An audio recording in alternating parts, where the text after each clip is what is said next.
Hello all, എല്ലാവർക്കും നമ്മുടെ ഇന്നത്തെ പുതിയ വീട്ടിലേക്ക് സ്വാഗതം. എൻ്റെ പേര് ശ്യാംകൃഷ്ണൻ. എല്ലാവർക്കും പെറ്റ് സ്റ്റോക്ക് മലയാളം എന്ന നമ്മുടെ യൂട്യൂബ് ചാനലിലേക്ക് ഒരിക്കൽ കൂടി സ്വാഗതം. ഇന്നത്തെ വീഡിയോ എന്ന് വെച്ചിട്ടുണ്ടെങ്കിൽ നമുക്ക് എല്ലാവർക്കും ആഗ്രഹമുള്ളൊരു കാര്യമാണ് ഒരു ഗ്രീൻ പാരറ്റ്, അതായത് പച്ച തത്തകളെ നമുക്ക് വളർത്തണം എന്നുള്ളത്. പച്ച തത്ത എന്ന് പറയുമ്പോൾ നമുക്കറിയാം, നല്ല ചുവന്ന ചുണ്ടുകളുള്ള ഈ ഇവിടെ റിങ്ങൊക്കെ ഉള്ള റെഡ് റിങ്ങൊക്കെ ഉള്ള നമുക്ക് നല്ല ചുവന്ന വരയൊക്കെ ഉള്ള നല്ല തത്തകളെ നമുക്ക് വിപണിയിൽ കിട്ടും. അതായത് നമുക്ക് പെറ്റ് ഷോപ്പിലും കിട്ടും, പല സ്ഥലത്തും അവൈലബിൾ ആണ്. അപ്പോൾ അതിനെ നിങ്ങൾക്ക് വാങ്ങാൻ താല്പര്യമുണ്ട് എന്നുണ്ടെങ്കിൽ നിങ്ങൾ തീർച്ചയായിട്ടും ഈ ഒരു വീഡിയോ കണ്ടിരിക്കണം. ഈ വീഡിയോയിൽ ഇതിനെ വാങ്ങിച്ചു കഴിഞ്ഞാൽ നിയമപരമായിട്ടുള്ള കുറച്ച് പ്രശ്നങ്ങളും അതുപോലെ തന്നെ ഇതിൻ്റെ ഹാൻഡ് ഫീഡിങ് ചിക്സിനെ വാങ്ങുമ്പോൾ ശ്രദ്ധിക്കേണ്ട കുറച്ച് കാര്യങ്ങൾ. അപ്പോൾ ഈ ഹാൻഡ് ഫീഡിങ് ചിക്സിനെ വാങ്ങുന്നവർക്ക് അല്ലെങ്കിൽ നമുക്ക് തുറന്നു വിട്ട് വളർത്തുന്നവർക്ക് രണ്ട് രീതിയിലാണ് ആൾക്കാർ വളർത്തുന്നത്. ഒന്ന്, ഈ ഗ്രീൻ പാരറ്റിനെ നമുക്ക് വലുതിനെ വാങ്ങിയിട്ട് ആൾക്കാർ ചിറക് കട്ട് ചെയ്ത് വളർത്തുന്നവരുണ്ട്. പിന്നെ കൊച്ചു കൂടുകൾ, ഒന്ന് ചിറക് പോലും വിടർത്താൻ പറ്റാത്ത ആ സൈസിലുള്ള കൂടുകളിൽ ഫ്രണ്ടിൽ തൂക്കിയിടുന്നവരുണ്ട്. അതുപോലെ തന്നെ വേറെ ചിലർ കുറച്ച് പക്ഷിസ്നേഹികൾ, യഥാർത്ഥ കുറച്ച് പക്ഷിസ്നേഹികളുണ്ട്. അവർ വളരെ കുഞ്ഞായിരിക്കുമ്പോൾ തന്നെ വാങ്ങിയിട്ട് പെറ്റ് ലൈഫിൻ്റെയൊക്കെ അല്ലെങ്കിൽ നല്ല ഹാൻഡ് ഫീഡിങ് ഫോർമുല കൊടുത്ത് ഇണക്കി വളർത്തും. അപ്പോൾ അവർക്ക് അവരുടെ വീടിൻ്റെ അകത്തൊക്കെ ഇത് നന്നായിട്ട് പറന്ന് നടക്കും. ഔട്ട്ഡോറിൽ പോയാൽ പോലും, അത് വെളിയിൽ പോയാൽ പോലും ഇത് നമ്മുടെ അടുത്തൊക്കെ തന്നെ വരുന്നൊരു പക്ഷിയായിട്ട് മാറും. അപ്പോൾ അതെങ്ങനെയാണ് നമ്മൾ സെറ്റ് ചെയ്യേണ്ടത്? അപ്പോൾ ഈ പച്ച തത്തകളെ വാങ്ങാൻ നമ്മുടെ നാട്ടിൽ തന്നെയുള്ള ഈ തത്തകളെ വളർത്താൻ താല്പര്യമുള്ളവർ, അല്ലെങ്കിൽ ഇതിനെ വളർത്തി സംസാരിപ്പിച്ച് നിങ്ങളുടെ ഇണക്കിയെടുക്കാൻ താല്പര്യമുള്ളവർ ഈ വീഡിയോ സ്കിപ്പ് ചെയ്യാതെ കാണാൻ ശ്രമിക്കുക. നമുക്ക് നേരെ ഇന്നത്തെ വീഡിയോയിലേക്ക് പോയേക്കാം. ഇപ്പോൾ ഇതിൽ ആദ്യമായിട്ട് നോക്കേണ്ടത് നമുക്ക് സെലക്ഷൻ ഉണ്ടാവണം. അതായത് നമ്മളൊരു പെറ്റ് ഷോപ്പിൽ പോകുമ്പോൾ ഇപ്പം ഇതിൻ്റെ ബ്രീഡിംഗ് ടൈമാണ്. ഡിസംബർ അവസാനം, ജനുവരി, ഫെബ്രുവരി, മാർച്ച് ഈ സമയങ്ങളിലാണ് ഏറ്റവും കൂടുതലും ഈ ഗ്രീൻ പാരറ്റിൽ നമ്മുടെ പച്ചത്തത്തകൾ ബ്രീഡാവുന്നത്. അപ്പോൾ അതുകൊണ്ട് തന്നെ ആൾക്കാർ പോയിട്ട് ഇത് മുട്ടയിട്ട് അടയിരുന്ന് കുഞ്ഞിനെ വിരിച്ച് കഴിയുമ്പോൾ ഈ തെങ്ങും തോപ്പിലൊക്കെ ഉള്ള പൊത്തുകളിൽ നിന്ന്, അതായത് ഈ മരത്തിലുള്ള കുഴിയിൽ നിന്നും ഇത് മുട്ടയിട്ട് വിരിഞ്ഞ് കഴിയുമ്പോൾ ഇതിനെ കുഞ്ഞുങ്ങൾ എടുത്തുകൊണ്ട് വരികയും അതുപോലെ തന്നെ തമിഴ്നാട്ടിലും മറ്റ് സംസ്ഥാനങ്ങളിലൊക്കെ ഇതിനെ ബ്രീഡ് ചെയ്യിക്കുന്നുണ്ട്. അപ്പോൾ ഇതിനെ ബ്രീഡ് ചെയ്യിക്കുന്ന ഇതിൻ്റെ ബ്രീഡേഴ്സ് ഒരു ബൾക്ക് ഒരു 100-200 പീസുകളെ വെച്ചിട്ട് ഓരോ പെറ്റ് ഷോപ്പിലും കൊടുക്കും, സെയിൽ ചെയ്യും.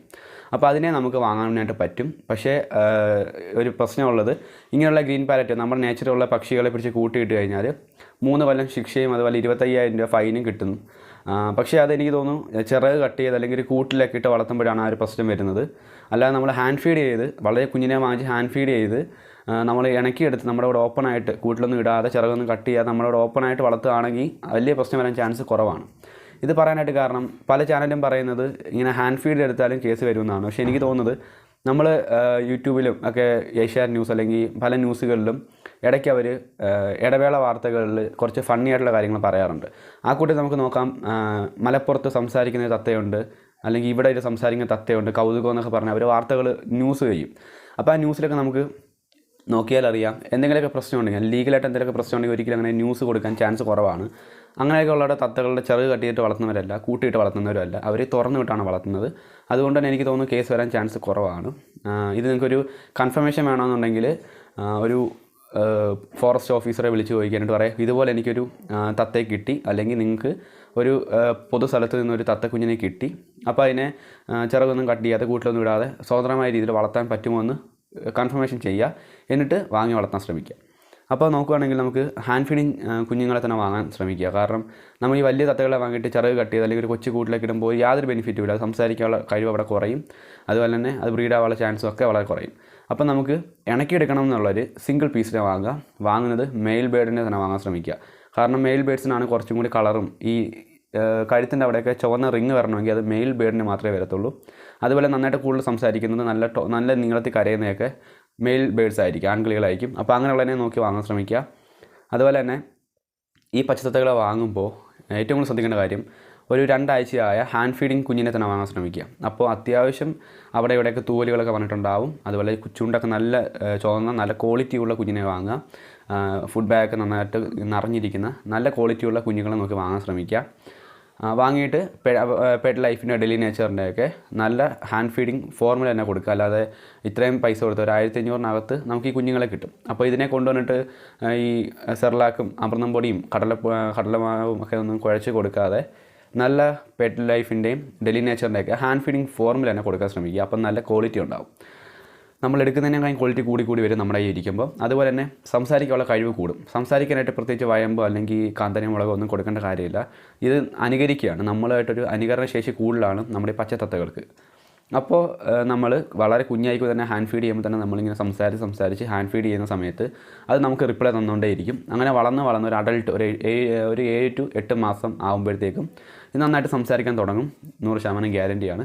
പക്ഷേ നിങ്ങളിതിനെ വാങ്ങുന്നതിന് മുന്നേ ഒരു ഫോറസ്റ്റ് ഓഫീസറുടെ അടുത്ത് ചോദിക്കുക, ഇതുപോലെ ചെറു കട്ട് ചെയ്യാതെ കൂട്ടിലിടാതെ തുറന്ന് വിട്ട് വളർത്തുന്ന രീതിയിൽ ഒരു തത്തയെ വളർത്താമോ, അല്ലെങ്കിൽ ഇങ്ങനെ തത്തയെ കിട്ടി അതിനെ വളർത്തുന്നുണ്ട് കുഴപ്പമുണ്ടോ എന്ന് ചോദിച്ച് ഉറപ്പ് വരുത്തിയിട്ട് മാത്രം വാങ്ങാൻ ശ്രമിക്കുക. ഇല്ലെങ്കിൽ നിങ്ങളുടെ വീടിൻ്റെ അടുത്തുള്ള ഒരാൾ ഇത് ഫോറസ്റ്റിൽ അറിയിക്കുകയാണെന്നുണ്ടെങ്കിൽ ചിലപ്പം ഈ പറഞ്ഞ പോലെ 3 കൊല്ലത്തേക്കുള്ള ശിക്ഷയും അല്ലെങ്കിൽ 25,000 30,000 രൂപയോളം ഫൈനും കിട്ടും. അപ്പോൾ അതിലേക്ക് പോകാതെ നമുക്ക് 1,500 2,000 രൂപയ്ക്ക് കിട്ടുന്ന ഒരു ബേഡിന് വേണ്ടി 30,000 ഒന്നും മുടക്കേണ്ട കാര്യമില്ല. 3 കൊല്ലം ജയിലിൽ പോയി കിടക്കേണ്ട കാര്യമില്ല. അങ്ങനെയുള്ളവർക്ക് ഇനിയിപ്പോൾ ഇതിന് പേടിയാണ്, ഇതേപോലൊരു സംസാരിക്കുന്ന അല്ലെങ്കിൽ ഇണങ്ങുന്നൊരു കിളിയെ വേണം എന്നുള്ളവർക്ക് നമുക്ക് കോക്ടെയിലുണ്ട്, ബഡ്ജീസ് ഉണ്ട്, ആഫ്രിക്കൻ ലവ് ബേഡ്സ് ഉണ്ട്, അതുപോലെ തന്നെ ഗ്രേ പാരറ്റ് ഉണ്ട്. വില കുറഞ്ഞതിൽ നമുക്ക് വന്നെങ്കിൽ നമുക്ക് ബഡ്ജീസ്, അതുപോലെ തന്നെ കോക്ടെയിൽ, ആഫ്രിക്കൻ ലവ് ബേഡ്സ് ഒക്കെ ഏത് സാധാരണക്കാരനും വാങ്ങാൻ പറ്റും. ഒരു 2,000 രൂപയ്ക്ക് താഴോട്ട് നല്ലൊരു ആൺകിളിയെ ഇതിൻ്റെ വാങ്ങാൻ പറ്റും. ഇതിൻ്റെയും വാങ്ങുമ്പോൾ ഹാൻഡ് ഫീഡിങ് ചിക്കനെ വാങ്ങാൻ ശ്രമിക്കാം. ഹാൻഡ് ഫീഡിങ് ചിക്സിനെ വാങ്ങുകയാണെങ്കിൽ ഏത് ബേഡായാലും ഏത് കാറ്റഗറി ഉള്ള ബേഡ്സ് ആയാലും എത്ര വിലയായാലും എത്ര വില കുറഞ്ഞ ബേഡായാലും എത്ര വലുതായാലും എത്ര ചെറുതായാലും നന്നായിട്ട് ഇണങ്ങുന്നതായിരിക്കും. കാരണം അത് കുഞ്ഞിനെ തൊട്ടേ കാണുന്നത് നമ്മളെയാണ്. അപ്പോൾ ഓട്ടോമാറ്റിക്കലി അവിടെ പേടി മാറിപ്പോവും. അതുപോലെ നമ്മൾ നന്നായിട്ട് ഫുഡ് കൊടുക്കുമ്പോൾ ആ ഫുഡിന് വേണ്ടി നമ്മളത് പിന്നെ അത് നമ്മുടെ അടുത്ത് വന്നുകൊണ്ടേയിരിക്കും. അങ്ങനെ നമുക്ക് അതിന് നന്നായിട്ട് ഇണക്കി എടുക്കാൻ പറ്റും. അപ്പോൾ ലോങ് റിലേഷനായി മാറും അത്. അല്ലാതെ ഇടയ്ക്ക് വെച്ച് അത് പറന്നു പോകത്തൊന്നുമില്ല. നമുക്ക് എവിടെ വേണമെങ്കിലും കൊണ്ടുപോകാം, നമ്മുടെ കയ്യിൽ തന്നെ ഇരിക്കും. അപ്പോൾ ആ രീതിയിൽ ഏത് ബേഡിനെ വാങ്ങിയാലും ഇണക്കാനായിട്ടാണ് എന്നുണ്ടെങ്കിൽ സിംഗിൾ പീസിനെ വാങ്ങുക. എല്ലാത്തിൻ്റെയും മെയിൽ ബേഡ്സിനെ ചൂസ് ചെയ്യാൻ ശ്രമിക്കുക. അതുപോലെ 2 ആഴ്ച പ്രായമായ തുടക്കക്കാരൊക്കെ ആണെങ്കിൽ 2 ആഴ്ച പ്രായമായ ഹാൻഡ് ഫീഡിങ് ചിക്സിനെ വാങ്ങുക. ഹാൻഡ് ഫീഡിങ് വീഡിയോ ഒക്കെ നമ്മുടെ ചാനലിൽ ഇട്ടിട്ടുണ്ട്. ഓക്കെ, അപ്പോൾ ഈ പറഞ്ഞ പോലെ അപ്പോൾ നിങ്ങൾ ചോദിക്കും ഈ കോക്ടെയിലും ലവ് ബേഡ്സൊക്കെ സംസാരിക്കുമെന്ന്. ഉറപ്പായിട്ട് സംസാരിക്കത്തില്ല, പക്ഷേ അവർ അനുകരിക്കാൻ അവരും ട്രൈ ചെയ്യും. ഇപ്പോൾ കോക്ടെയിലാണെങ്കിൽ ചെറിയ രീതിയിൽ നമ്മുടെ അടുത്ത് സംസാരിക്കാൻ റിപ്ലൈ തന്നുകൊണ്ടിരിക്കും. നമ്മൾ എന്തെങ്കിലും ചോദിക്കുകയാണെങ്കിൽ കോക്ടെയിൽ എന്ന് പറഞ്ഞാൽ നന്നായിട്ട് വിസിലടിക്കുന്ന ഒരു കിളിയാണ്, നല്ല ഒച്ചത്തിൽ കരയുന്ന കിളിയാണ്, പ്രത്യേകിച്ച് മെയിൽ ബേഡ്സ്. അപ്പോൾ നല്ലൊരു മെയിൽ ബേഡിൻ്റെ കോക്ടെയിലിൻ്റെ കുഞ്ഞിനെ വാങ്ങുകയാണ് എന്നുണ്ടെങ്കിൽ നിങ്ങൾക്ക് കൊണ്ടുവന്നിട്ട് നല്ല ഹാൻഡ് ഫീഡിങ് ഒക്കെ കൊടുത്ത് നിങ്ങളുടെ അടുത്ത് നല്ല ഒരു ഇണക്കമായി കഴിയുമ്പോൾ, നല്ല അറ്റാച്ച്മെൻ്റ് ആയി കഴിയുമ്പോൾ നിങ്ങൾക്ക് അതിൻ്റെ കൂടെ ടോക്ക് ചെയ്യാൻ പറ്റും. അതായത് അത് നിങ്ങൾ സംസാരിക്കുമ്പോൾ അത് വേറൊരു രീതിയിൽ നിങ്ങൾക്ക് ഉറപ്പായിട്ടും തിരിച്ച് സംസാരിക്കുന്നതായിരിക്കും. എന്നുവെച്ചാൽ ഈ തത്തകൾ സംസാരിക്കത്തില്ല, ജസ്റ്റ് അത് വേറൊരു രീതിയിൽ സംസാരിച്ച് നമ്മുടെ അടുത്ത് ഒരു റിപ്ലൈ തരുന്നതായിരിക്കും. അപ്പോൾ അതുപോലെ ബഡ്ജീസ് ആണെങ്കിൽ ഈ ഒരു രീതി തന്നെയാണ്. അപ്പോൾ നമുക്ക് നന്നായിട്ട് ഇണക്കി വളർത്താനാണെങ്കിൽ ചിറകൊന്നും കട്ട് ചെയ്യാതെ ഇങ്ങനെ മാന്യമായ രീതിയിൽ ഒരു പക്ഷി സ്നേഹി എന്ന് പറയുമ്പോൾ ചിറക് കട്ട് ചെയ്ത് അല്ലെങ്കിൽ ഒരു കൊച്ചു ഇടുങ്ങിയ കൂട്ടിയിടാതെ നിങ്ങൾ മാക്സിമം നമ്മളോട് ഇണക്കി തന്നെ വളർത്താൻ ശ്രമിക്കുക. അതിന് ഹാൻഡ് ഫീഡിങ് ചിക്സിനെ വാങ്ങുക, ഹാൻഡ് ഫീഡിങ് ഫോർമുല കൊടുക്കുക. അപ്പോൾ ഈ രീതിയിൽ നമുക്ക് പോകാം. പിന്നെ നിങ്ങൾക്ക് എല്ലാ പെറ്റ് ഷോപ്പിലും കിട്ടും കേട്ടോ. ഇപ്പം ഈ സമയത്ത് നിങ്ങൾ ഏത് പെറ്റ് ഷോപ്പിൽ പോയാലും അവിടെയൊക്കെ ഈ തത്തകളുടെ ഹാൻഡ് ഫീഡിങ് കുഞ്ഞിനെ കാണും. ചിലപ്പോൾ അവർ ഇല്ലീഗലായതുകൊണ്ട് പുറത്തൊന്നും എടുത്ത് വെക്കത്തില്ല. അത് ചിലപ്പം പെറ്റ് ഷോപ്പിൻ്റെ മറുഭാഗത്തായിരിക്കും. പല ഷോപ്പിലും അങ്ങനെയാണ് ഞാൻ കണ്ടേക്കുന്നത്.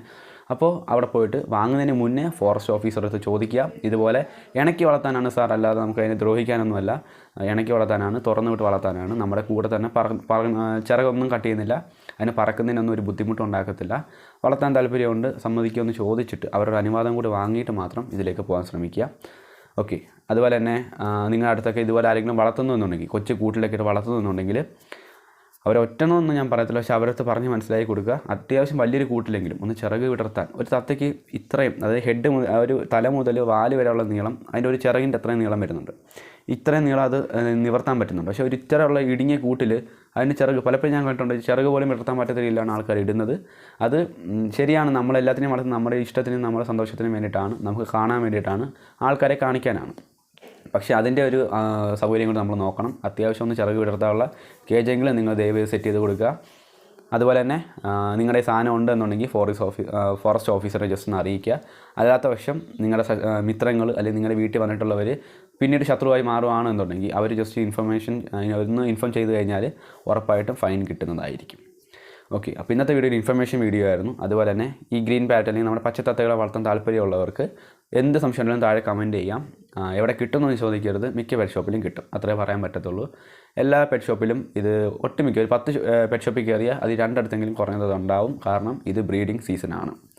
അപ്പം വാങ്ങാൻ താല്പര്യമുള്ളവർ ഞാൻ പറഞ്ഞ പോലെ ഫോറസ്റ്റ് ഓഫീസറെയൊക്കെ വിളിച്ച് അനുവാദം വാങ്ങിയിട്ട് വളർത്താൻ ശ്രമിക്കുക. ഓക്കെ, ഇനിയിപ്പോൾ ഇതിനെ വാങ്ങാൻ പേടിയുള്ളവർ അല്ലെങ്കിൽ പൈസ ഇല്ലാത്തവർ ഈ ബഡ്ജീസിൻ്റെയും കോക്ടെയിലിലേക്ക് നിങ്ങൾക്ക് ചൂസ് ചെയ്യാവുന്ന നല്ലൊരു ഓപ്ഷനാണ്. അപ്പോൾ ഇന്നത്തെ വീഡിയോ വാച്ച് ചെയ്തതിൽ എല്ലാവർക്കും സന്തോഷം. അപ്പോൾ തുടർന്ന് നമ്മുടെ ചാനൽ സപ്പോർട്ട് ചെയ്യുക, സബ്സ്ക്രൈബ് ചെയ്യുക, വീഡിയോ ഷെയർ ചെയ്യാനും ശ്രമിക്കുക. ഓക്കെ, അപ്പോൾ വീണ്ടും മറ്റൊരു വീഡിയോ കാണുമ്പോഴേക്കും എല്ലാവർക്കും ബൈ ബൈ.